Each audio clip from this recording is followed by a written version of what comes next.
need those, but get rid of that one, so you can still import this into R, but we will only pay attention to this one column, and it'll read that stuff in, but we got rid of that one because it's getting plain because your columns aren't the same. How did we get that? So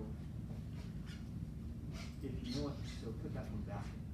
So this was the mean. So that's the mean. Oh, so that's just a number. So what's the sum of the squares? What's the sum of the square? It's the numerator of the variance estimate. Do you remember what that is?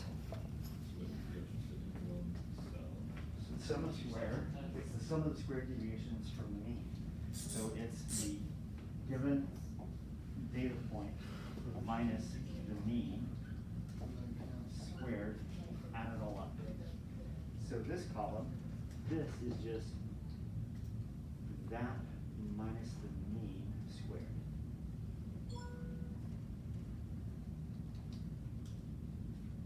What was it, like 224 or something like that? Oh, 246, yeah. Yeah, and then you could just copy that down. And then, whoa, okay, that was not right. Go back and share some.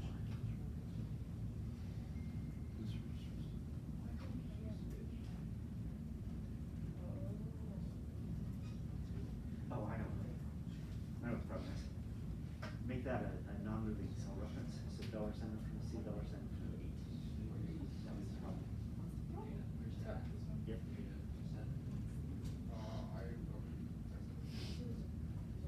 That fixes that reference. Now, good. Then I'll add that. That's what the denominator is in the Shapiro Wilk test. But anyway, you don't need all that. All you need is this column to do what I'm asking. And then I tried to do the CSV, but I couldn't. Okay, so save as. Nope. It does sometimes.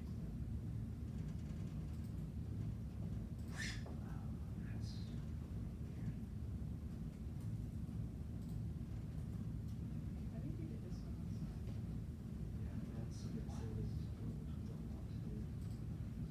Don't save it as a copy. Here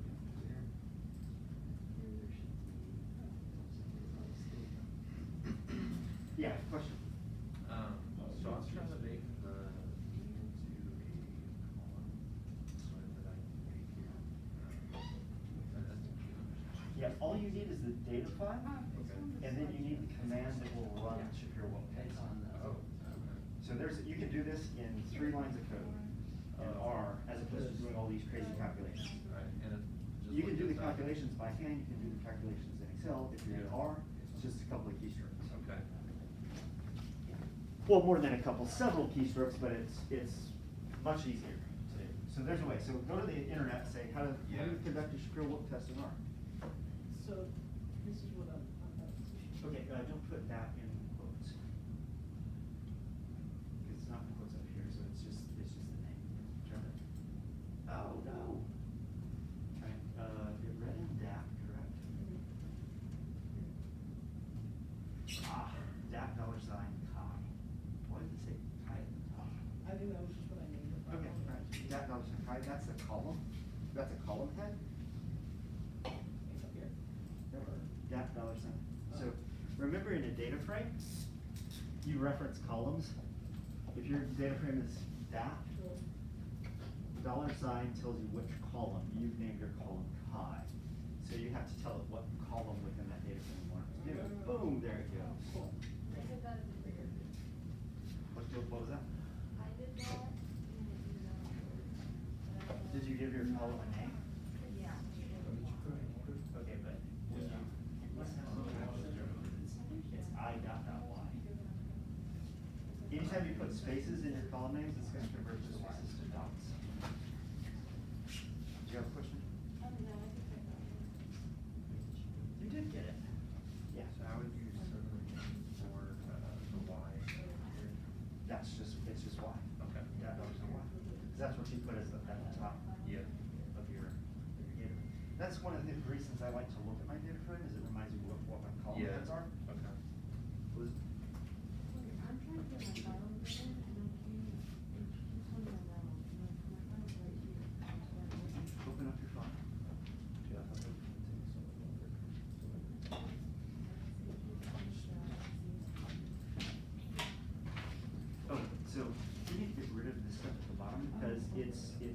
finding that you have unequal column lengths, and R doesn't like that.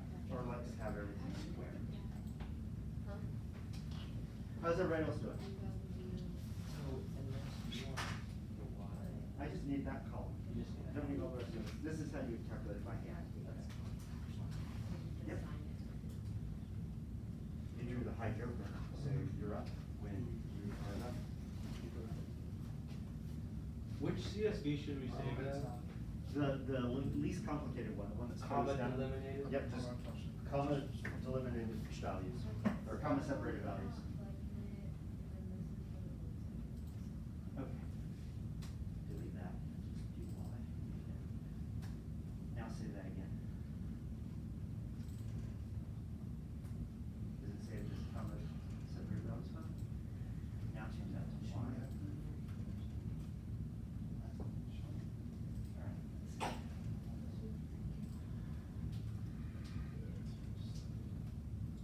show me your data. Oh, you didn't read in data. So you changed that? Now you have to read it in again.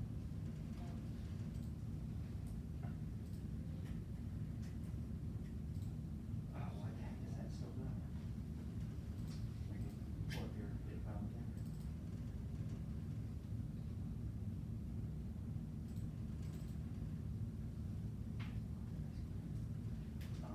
Copy all of the numbers into another column.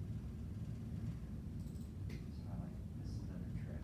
Sometimes when you have a weird, something that's weird in your data file, it's nice to just copy it someplace else. And then get rid of, yep, right there. Put X up there instead of Y. Now delete those two columns.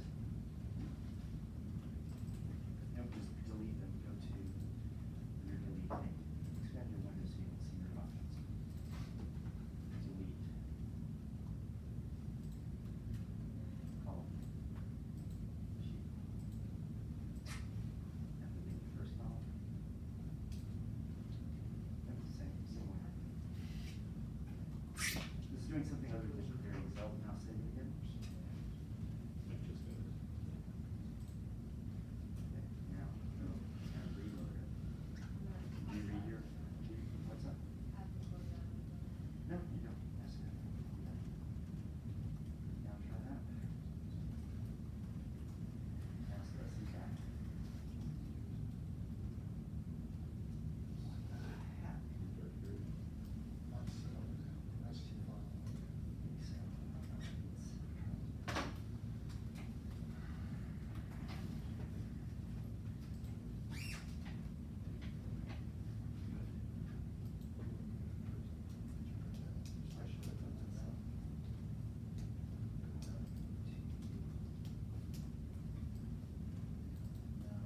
Try it again.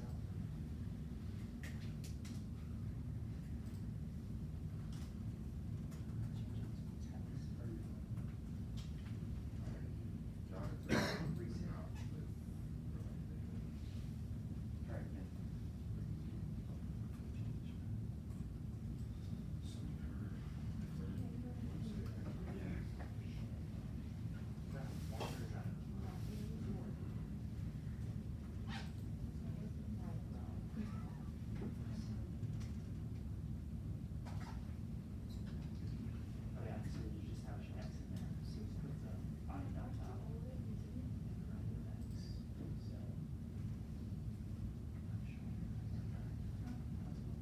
Is that an I or one?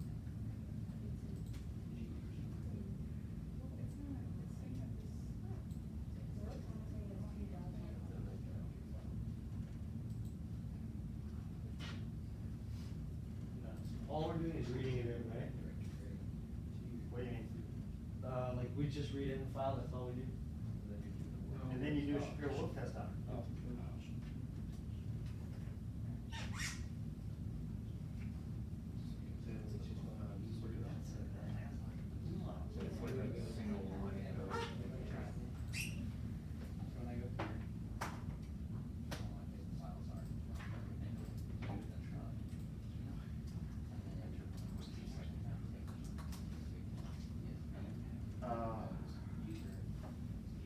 Open up a units worksheet.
That's, it didn't work?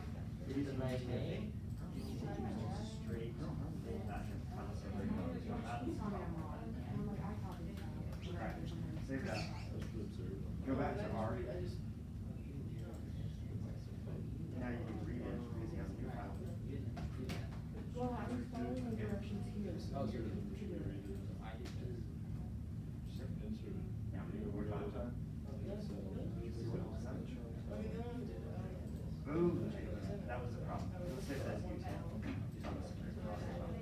It's just, oh, and then you can just screw up. Alright.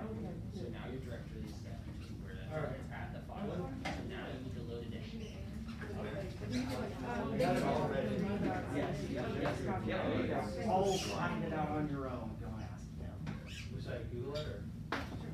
Google your friend. Alright. Yeah, I was just gonna tell them to put it up. Oh, were you? Good. Good for you. Was it San Francisco? Yeah, you have to give it the stuff. Yeah. Now turn it to good job.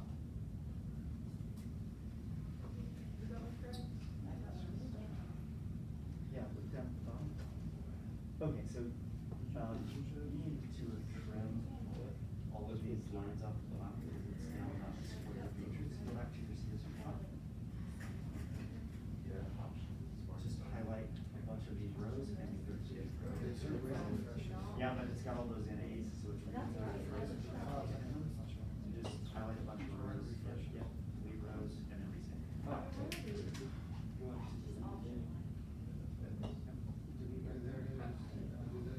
Delete rows, and we can get a drop down. Rows. Resave, import it back in. No, it's because it's already used for mode. Just do save. Or you just look it up and see if there's a way to change it. No, I looked it up and it, all it says was the option. You gotta check it again. No, those empty cells are not, because you got rid of those. All right. Oh, I see. I got it all ready. You need, What do you want at the top? One second. Yeah, you need to put whatever the header is, so that dollar sign header. I know.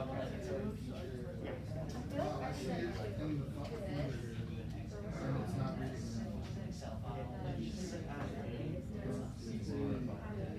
What brand of liquor you Those you have. There are two types of ICF.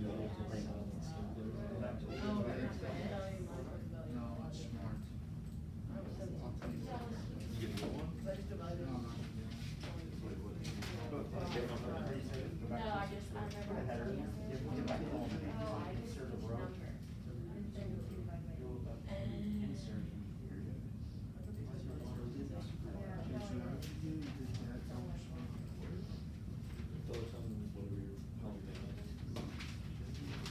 Should be on like the first Insert. Alright, well, pretty sure.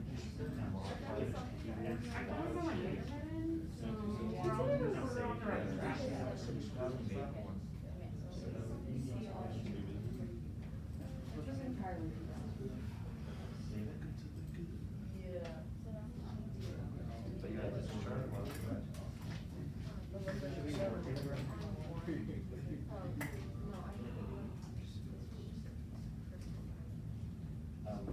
Yeah, my purple one. Is that where your stuff is stored? Okay, all right. Try reading it. Yeah, I think 27. What's the name of your file?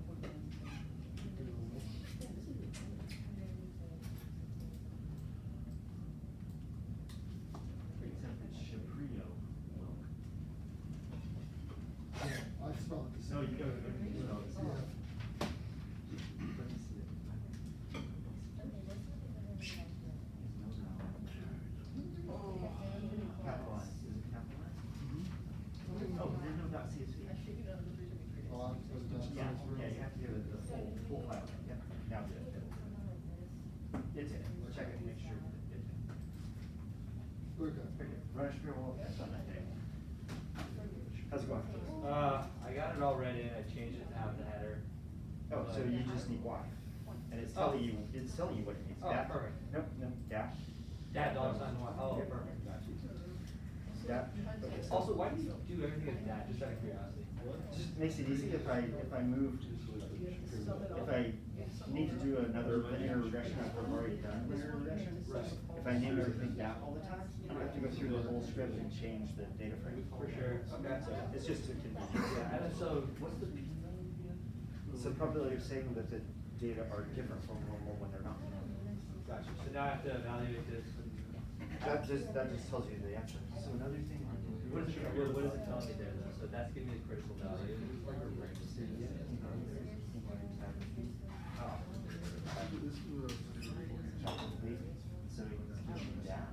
Gives you all the things that could be that.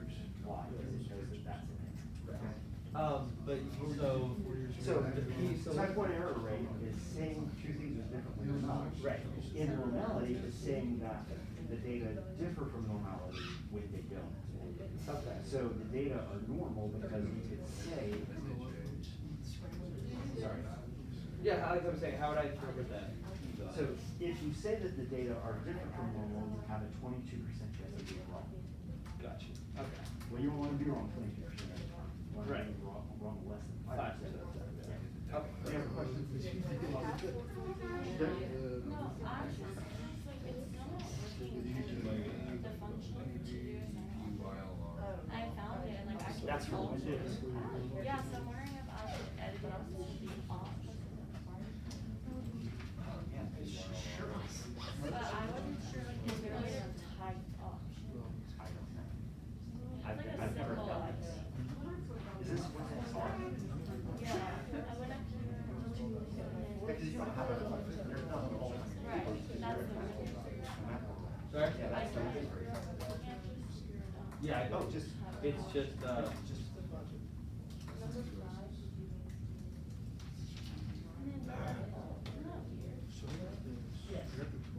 yeah. Did y'all get it all ready and Just stuff? try and see if it works. And why is it so small? And it doesn't. Okay, but Right, I don't know what to tell you. It's Shapiro.test, All right. and then, that on. Open up the bracket, that.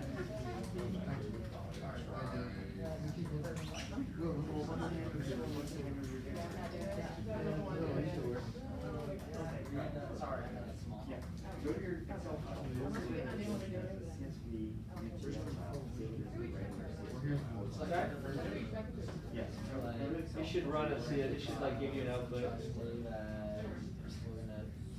This is UTF-8. It should give you, it should say Shapiro Willis normality test, data, and then W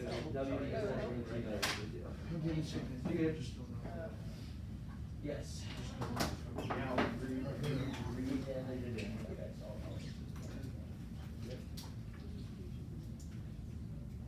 Now, now look at the top. Okay, but why is it? Why? Okay, so that's what I'm gonna ask you about, when it says I, that's so wrong. Yeah, you said it was wrong. So now you need that dollar sign. So that. Yeah, but tell us what column you want us to type on. So then why? Yep. I didn't really brought up one plus, I saw that. So just shoot your wrong way. And then perfect. All right. Thank you.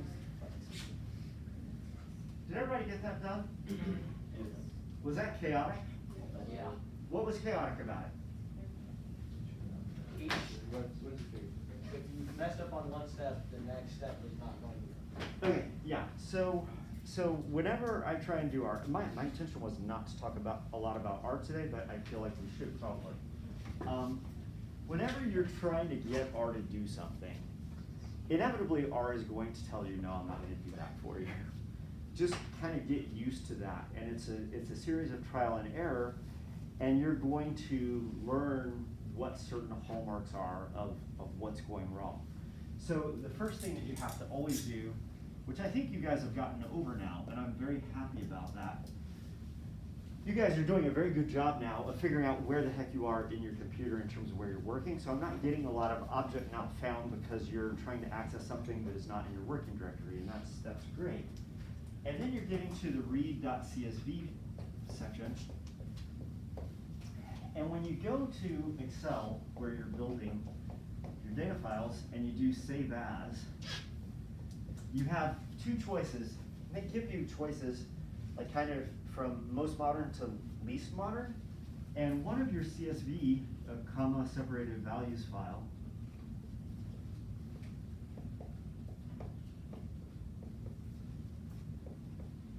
says UTF-8 after it. But if you scroll down further in your list of options, there's just a simple comma separated values file.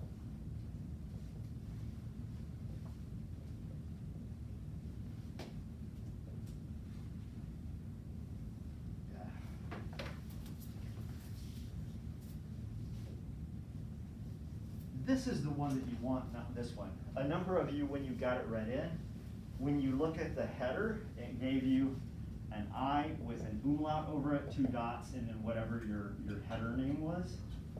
Whenever you see this, what you've done is you've saved it as that rather than that. As soon as you go back and save it as this, it will lock those things off and just give you the header name. Always have headers for your columns because R works off of columns, so or what R refers to as vectors. So if you have a column of numbers, et cetera, if you start that data frame with the actual data, the numerical data that you want to analyze at the top, it's going to treat this as column 118, and 128 is the first data point. So what you need to do is you need to give that column a name. Then the column name will be name, and the first data point will be 118. Also, whenever you ask R to do something on something that is in a data frame, even if your data frame is just a single column, you can't just say do Shapiro-Wilk, and you guys have figured this out now, Shapiro.test. You can't just say to do it on the data frame, because your data frame at this point only has potentially one column in it, but if it was a bigger data frame, R needs to know which column within that data frame you want it to do a Shapiro-Wilk test on. So what you need to do is designate that column, and when you do that, use the $, and then the column name, whatever your header was over there. And then that directs R where in the data frame you want it to go and get things. Some of you imported the entire data thing from the PowerPoint in there, so you had multiple columns, but then in that case you definitely need to tell it which column to do it on. So easy enough to find how to do a Shapiro-Wilk test on the web. Really simple syntax. Did you get the same answer that was in the PowerPoint? Did you check it? What did we calculate what the Shapiro-Wilk statistic was in the PowerPoint?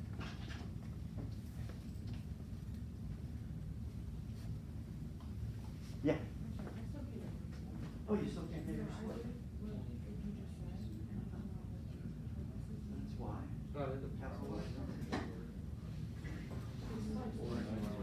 Oh,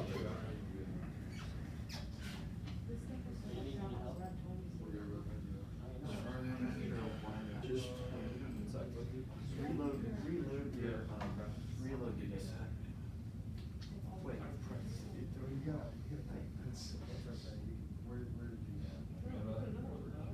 Type that. Show me your data set. I'll be there. Yeah, you don't have attention. Up here, you didn't do the read. No, we did. You need to read it. Oh, yeah. That's Oh, no. That's like. Yeah, no, it's already named. So if you're gonna do that, you need to, where is your read that? This is You need to do that.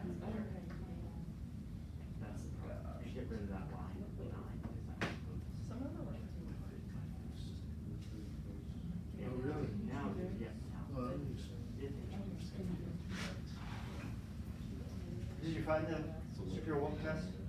Is it the same number? It's very slightly close. different, Close. Rounding error. How slightly different? like 0.001 different. That's rounding error. So, you should now know how to do a Shapiro-Wilk test by hand, because that's on the homework. Also, we worked an example in class, and the homework one is even gnarlier. It's 50 data points rather than whatever this one was, which was I think 25. So you've worked it by hand a couple of times, and now you can see why we do statistics on computers, because you can do this in a fraction of the time once you know how to manipulate data frames and stuff like that. This is the longest it will ever take you to do a Shapiro-Wilk test in the rest of your life. Shapiro-Wilk test is one of the first things that we do when we're going through and checking our data, and it's going to become just second nature to you. Also, as you get to know data frames more and more, you're going to be familiar with how to reference things within data frames, and then testing normality is just going to be like falling off the back of a duck. Why do they have that expression? Okay. Questions about, oh, so Karis had the question, so how do you interpret P? You got a p-value for this test of 0.224. So what that is, P is your observed type 1 error rate. Well, in a normality test, what is a type 1 error?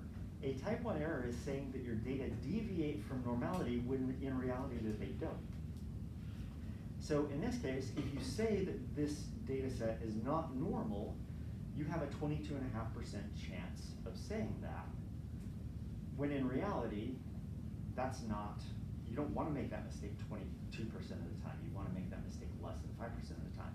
So are the data absolutely normal? No, they probably deviate somewhat from normality, but they don't deviate far enough from normality for you to care about it. So P is greater than 0.05, we find that they are not different from normal. Then you can proceed with whatever it is that you're doing with those data. So if W is less than the critical value, it's normal. If W is less than the critical value,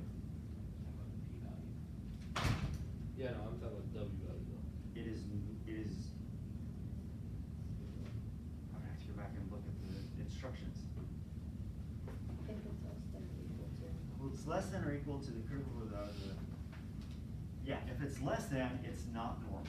If it's more than, it is normal. So it's just the opposite of how we normally look at critical values. So go back to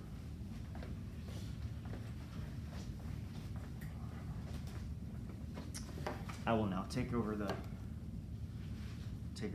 screen because my brilliant plan fell apart.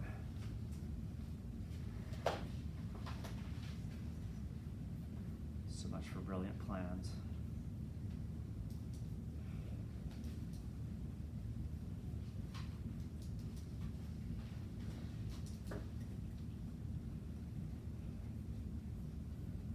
So Karis, the question you're asking is this part that's underlined in red. So The null hypothesis of normality is rejected if the observed value W is less than or equal. yeah. So it's not normal if it's less than. it's not normal if it's less than the critical value. Normally, we see differences if the critical value is greater than or if the observed value is greater than the critical value. Right. In this case, it's just the opposite, which is why the book makes a point of italicizing less to call attention to the fact that it's just the opposite of what you normally would do. Right. But from here on out, you're never going to look up a critical value for Shapiro-Wilk test in a book or in a table, because from here on out, you're going to always test it in R. And it will just give you the p-value, and the p-value is what you then make the decision based on. Right. Okay? So,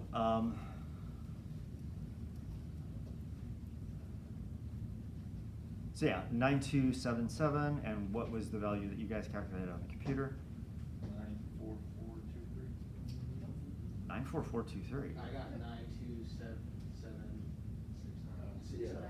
Yeah, that's what I got. What's that? I probably just have a wrong number. Oh, you probably just have a miskeyed number in there somewhere. Okay. All right, so that is Shapiro-Wilk. a couple of things that I wanted to talk about in terms of testing normality came from a question that we had last time, which was basically, what do people do in the real world? And with normality, it's tricky because you guys just did a normality test on a sample of 25 observations. In your homework, you do a sample of 50 observations, and when you look at the Shapiro-Wilk statistic that you calculate versus what is in the table, they are very close to one another. They're very close to one another in spite of the fact that those are actual height data from actual William Jewell College students. And height data in humans is notorious for being normally distributed. So one of the tricks about normality is if you have a lot of data, what does that enable you to do? Assume that it's gonna be more normal. Okay, so if you have a lot of data, you can rely on the central limit theorem to save your ass, okay? But what else happens when you have a lot of data in terms of testing a hypothesis? If you're testing the hypothesis that the mean of sample 1 is different from the mean of sample 2, if you have very few data, are you going to be able to see that difference very easily? If you have a lot of data, can you see that difference really easily? So the more data you have, the more likely you are to find differences, even if those differences are really, really small. So if you're testing normality on a sample of 50 or 100 observations, you may actually find that it's statistically different from normal, even though it looks really, really normal. However, if you have a sample size of 3, can you tell if that's normal or not? You can't. You don't have the statistical power to distinguish whether these 3 data points are different from normal. So oftentimes people with small sample sizes,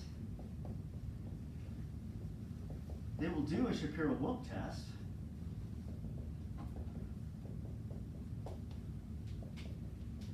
they will find a p-value that is substantially bigger than 0.05, and they'll be like, woo, I'm good, it's normal.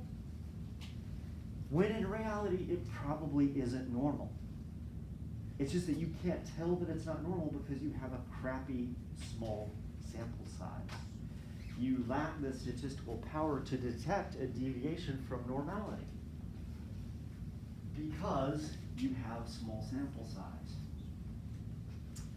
In the same way, you could have a data set that actually is pretty close to normal that tests as not normal simply because you have a great deal of statistical power to detect even little tiny deviations from normality.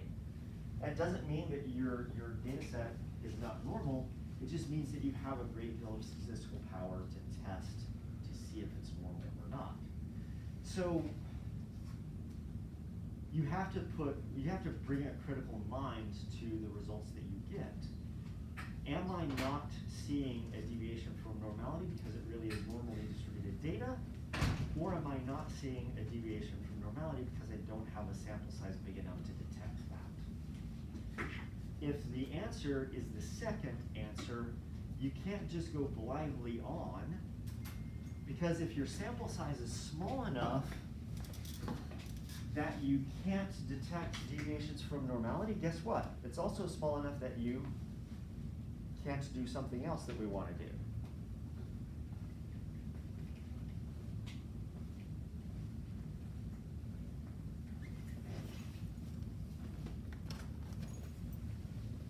What do we have to have in order to rely on the central limit theorem?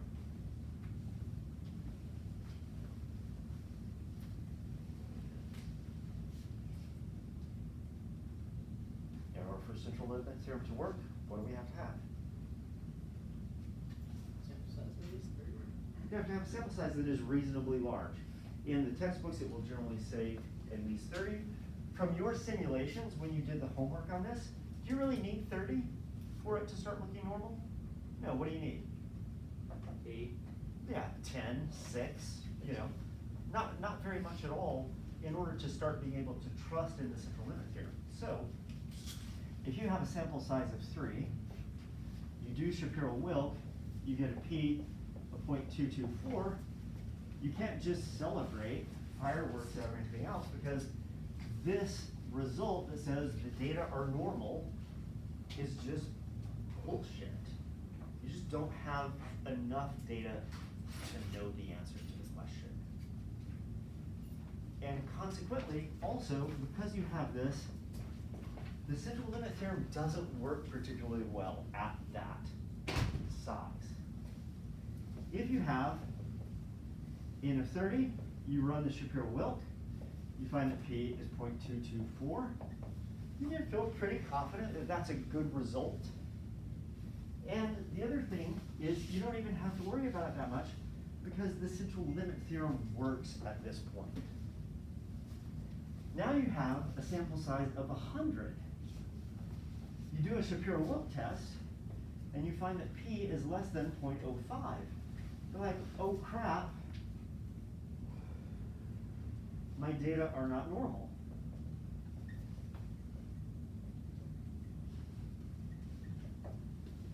But when you go and look at your data, they kind of look normal, but you have a statistical test that says that they're not. But guess what? You don't care. Why? Because if the central limit theorem worked at 30, it sure as heck works at a sample size of 100. So once again, as long as the things that you're trying to make inferences about are means, you can fall back on the central limit theorem and you can say, I just don't care that it's testing as non-normal because I know what the central limit theorem is, I know what it does. It's working in my favor. Screw you, Shapiro-Wilk test. So, be smart about statistics. Results at small sample sizes oftentimes mean nothing. Results at large sample sizes can sometimes reveal really tiny differences as being significant, even though in a practical sense they're not really worth paying attention to. I had, in my doctoral dissertation work, just to give you an example, I was looking at the foraging behavior of spiders.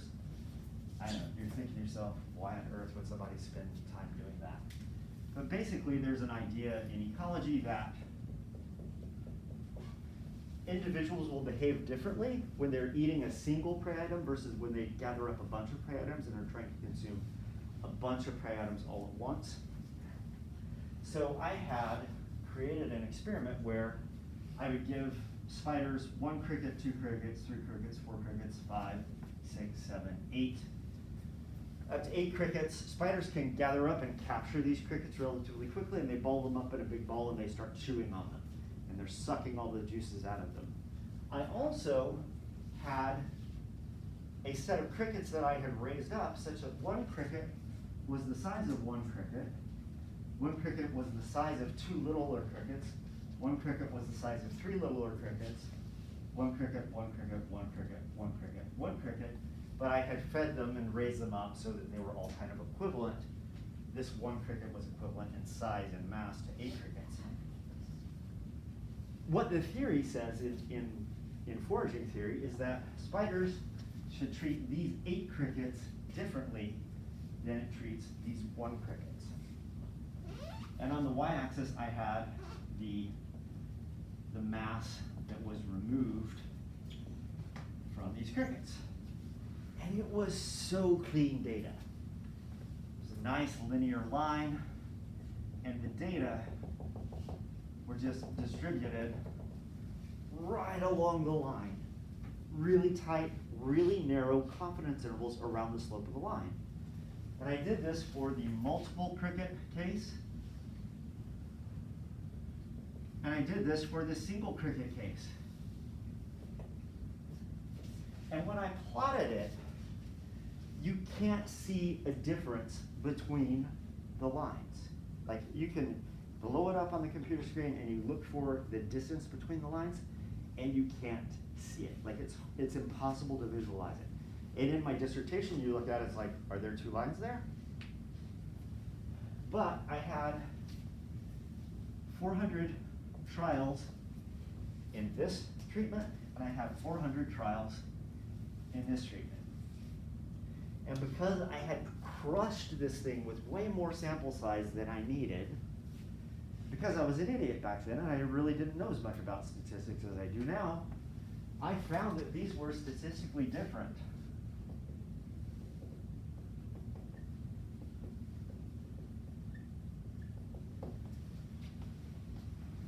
This line was slightly below this line. Just itsy weetsy slightly below. But because I had such a huge sample size, I was able to see that tiny, tiny, tiny difference. Did it mean anything to the normal operations of a spider wandering around the forest floor? No.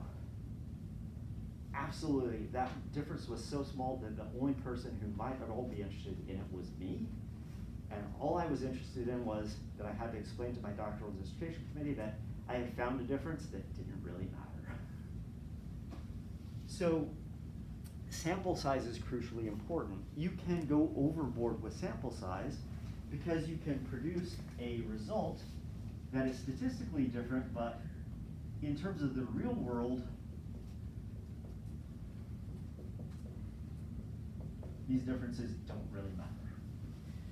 If you're producing results like that, what you're doing is you're spending a lot of time and money to get an answer that doesn't really have any relevance.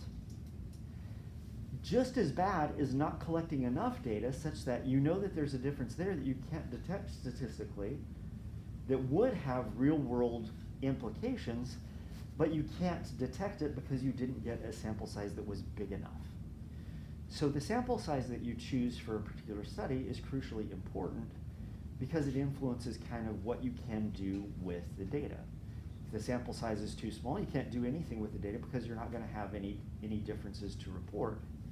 If the sample size is too big, you will report lots of differences, but not all of them will actually have relevance. Same thing happens when testing normality.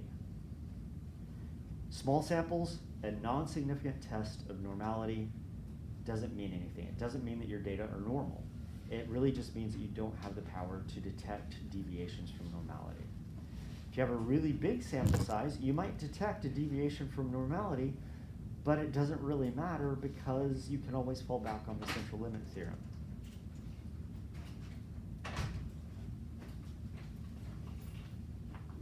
These are the lessons that I wish somebody had taught me when I was an undergraduate in statistics class, because I wouldn't have freaked out as much about normality over the years as I used to. I don't really freak out about normality anymore because I have a more nuanced understanding of what that particular test means. Okay? I was going to start doing t-tests today, but we really can't do that. So the second thing I wanted to do today was answer any questions that you have about homework. But before we do that, a number of you have been emailing me about the homework, and I have probably been frustrating you by emailing you back a set of questions. And you get the email and you're like, I asked a question, why didn't you just answer my question? Rachel, is this accurate? Okay, it is kind of accurate though, isn't it? I like say, this is what it's supposed to do. If that's the case, what would you do? Yeah.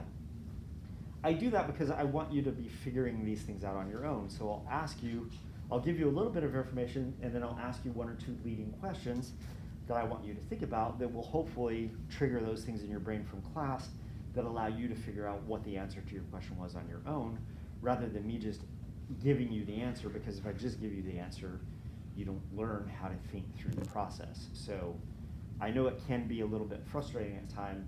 You ask me a question and I answer with a bunch of questions, but I'm doing that for a reason. So when you email me, just kind of expect that to be the case, unless it's just some weird, straightforward thing that you don't really need to think about very much. That said, what questions do you have? Which one was the one that you said if we use an Excel to turn that Excel into you? Which question was that? Any of them. Oh, okay. Yeah, any of them. If you solved it using Excel, putting in the equations and everything in Excel. So, Austin, you started out today trying to do the Shapiro-Wilk by typing in the equations in R, didn't you? Was it you or somebody else? Yeah, that was. Yeah. So, if you're using Excel, I want you to be typing in the equations into Excel and getting Excel to do the calculations for you, rather than, for example, just doing, in Excel, you can calculate the variance. So let's say that you're working on the Shapiro-Wilk test and you have a bunch of values. Right. You can get it to calculate the mean by just down here typing in equals average of, the range of numbers that you're working with. I don't want you to do that. I want you to show me that you can calculate an average, because what I want to see is I want to see the sum of that range. I want to see the count of that range. And then I want to see the sum divided by the count, which is what the mean is. Right. Okay? In a similar way, the next step in this might be calculating, for the Shapiro-Wilk test, you have to calculate the sums of squares. Right. Sums of squared deviations. The numerator here, you could actually go into Excel and type var.s, and it will give you the sample variance. I don't want you to do that. I want you to make another column where you put in what the mean is, or another column where you actually just put in the x value minus the mean squared, and then I want you to sum that thing up so that I can see that you know what this is doing. Right. Now, this isn't the same as variance. Variance, remember, is the sum of the squared deviations from the mean divided by n minus 1. So you could actually type in r.s and then multiply it times n minus 1. When you do that, those two things cancel, and you're left with the sums of squares, which is what the numerator is. That's a clever way of using Excel to shorten your work for you, but I would still prefer you do it this way than that way. Well, you mean the denominator, right? Oh, did I say numerator? Yeah, I meant denominator. Yeah. This guy down. Yeah. Yeah. So yeah, if you do it in Excel, I want to see the Excel because I want to look at how you But did we it can mechanically. technically use an Excel for any question. Yeah, you can technically use Excel for any of those questions. Just if you do, I want to see the Excel file. Okay. My key- I've been banging out a lot of these just with a calculator. and That's that fine also. Takes forever. One of the advantages of banging it out on a calculator is you're never gonna forget what the sums of squares is. That'll be forever etched in your brain, and that's a good thing. So yeah, Okay. especially with something with 50 data points, that becomes painful. But once again, if you're doing it by hand, you'll never forget how to calculate a Shapiro-Wilk test. Blaine. So like you said up there, if we're doing on Excel and we wanna turn it into, we just need to have like what each column and where it stands for in the equations. So Yep, for you need example- to label things so that I'm not searching around a It's lot trying to very figure clear. out what everything is. Mhm. And what I'll do when I get your Excel file is I'll click on the cell and I'll actually look at the equation that is in that cell. And that will tell me whether or not you're doing things correctly. I could just look at the answer at the end and say to myself, well, they got the answer at the end, so they must have done everything right, but I want to look at the actual mechanics of it, yeah. Even doing it in Excel, it takes a little while. I made out the key to this assignment in Excel. It took me 3 hours. Simply because I was doing all of the equations, and that takes some time. It's definitely quicker than doing it all rote by hand, but it's because you're implementing it at the equation level rather than just doing summary stuff, it does take some time even in Excel. And it was only question 2 that we had to do the G-test for? Yes, that's the other thing I wanted to say. I didn't go through the g-test, but the g-test is an analog to the chi-square test. And you test it with the chi-square table, and the g-test is just the sum of the observed times the natural log of observed divided by expected. And it'll give you a different number, but when you go and test that number, it should give you the same qualitative answer as the chi-square test. And some semesters I mention it when we go through the chi-square test, and some semesters I don't. When I made up that question a couple of years ago, we had gone through it that semester. But test it with the chi-square table when you get the sum of it. This is what G is. And the numbers are quite different, but once again, the number is so large that it's still, there's significant preference for Trump and Cruz, and significant avoidance of the two lower categories, and then who's the guy in the middle? Carson. Ben Carson is like right in the middle with no preference one way or another. Other questions about homework? Yeah. Okay, so the numerator, you have to go and get the Shapiro-Wilk coefficients, which are on the Moodle site in a folder right below the homework assignment. And so you get the Shapiro-Wilk coefficients for 50, for a sample size of 50. So there will be 25 coefficients. You put them into your spreadsheet or whatever you're using in the order that they appear. But for the first half of the data set, you put negatives in front of each of them. Then you take that data set and you flip it so that the smallest number is first, then the next largest, then the next, then the next. So this is the table as it appears in the statistical table book. Then you flip this on its side, you put negatives in front of these, you leave these alone. Then you multiply that times that and sum all that up. And that's what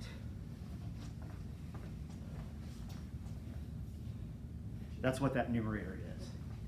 So the Shapiro-Wilkes coefficients are the A's, the actual data are the Y's.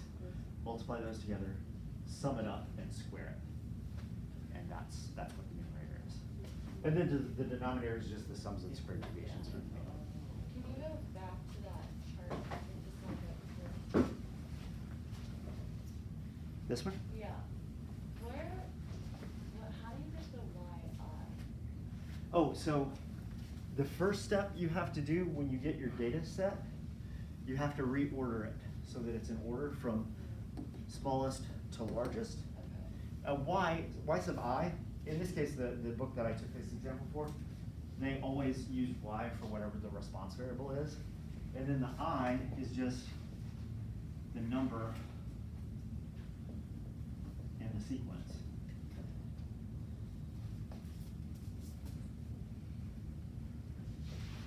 So this is Y sub 1, Y sub 2, Y sub 3, Y sub 4, Y sub 5, Y sub 6.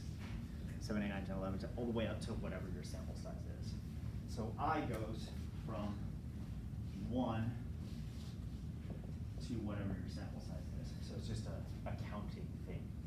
So you take Y sub 1 times the first A value, Y sub 2 times the second A value, Y sub 3 times the third A value. Do that multiplication, which appears here. Add all of that up. This adds to 27. Take that and square it. It gives you 741. That's the numerator of the Shapiro-Wilkes statistic. Okay? All right. We're out of time. And I have an appointment at 10:15, so. Oh, give me your cards back.